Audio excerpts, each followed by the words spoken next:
You are going to love my carrot cake. The best thing about this, apart from the taste of it, is there's no sugar used at all. Apart from natural sugar, there's no refined sugar.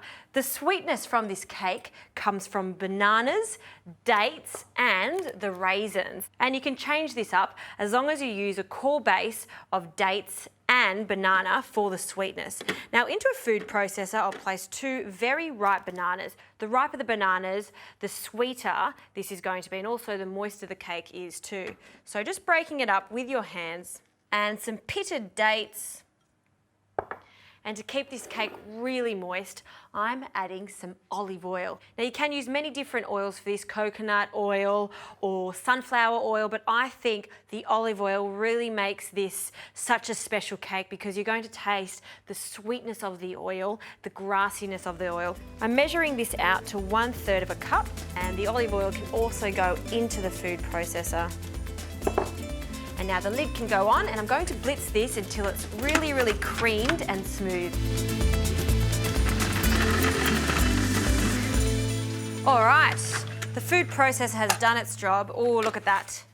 Really, really creamy, really sticky from the dates too. I'll add 3 eggs, so 3 whole eggs, and we'll crack that into our jug, and I'll give it a really good whisk with a fork. All right, speaking of dried ingredients, the flour that I'll be using for this very wholesome cake is wholemeal flour. Into the dry ingredients, I'll add some carrot. These are 3 medium carrots that I've peeled and I've grated. That can go in. You can see there's very little flour in this. It's really all about the other goodies in here, which include sultanas. So a nice big handful of sultanas that I'll separate with my hands. You can also use raisins for this recipe. And I love the addition of walnut. So again, a big handful of walnuts. I'll take them out of the pack and then just roughly chop them, just running a knife through the walnuts 3 or 4 times. It's okay if there are some big bits and some little bits. In with the nuts. And then some coconut. So you can use desiccated coconut, or I'm using some coconut flakes. Again, it's a really chunky cake. And then for some spices, good old cinnamon, a good heap of that, and nutmeg. Now for a little bit of extra lift in the cake, I'll add some baking powder, and just with my hands, I'll toss everything together.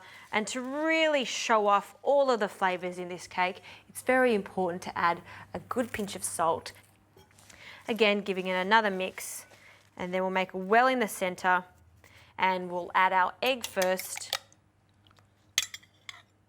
And now we'll add the rest of the wet ingredients, and then I'm just going to very gently mix it, incorporate it until it's completely combined into the dry ingredients.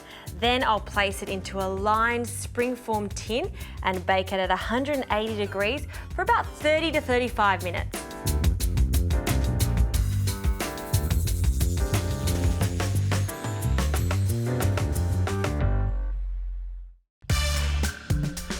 Now the cake has come out of the oven. It looks fantastic. Now it's nearly ready to go, so let's make a really quick frosting. This is just some softened cream cheese, and I'll add a little bit of honey that I've warmed up in the microwave so it's easy to pour. And then just with the back of a spoon, break it up a little. You want this to be really smooth and fluffy, so make sure there's no bumps. Now the way we don't get any bumps again is by just using the spoon and mushing it together, but also that needs to be at room temperature. Just to give this a little extra zing, I'm adding some lime, and I like the addition of lime and the juice. So the zest of a whole lime, that goes nicely with the carrot. Now I'll cut this lime in half, and then I'll squeeze half of the juice in. We'll give it a mix and see how thick it is.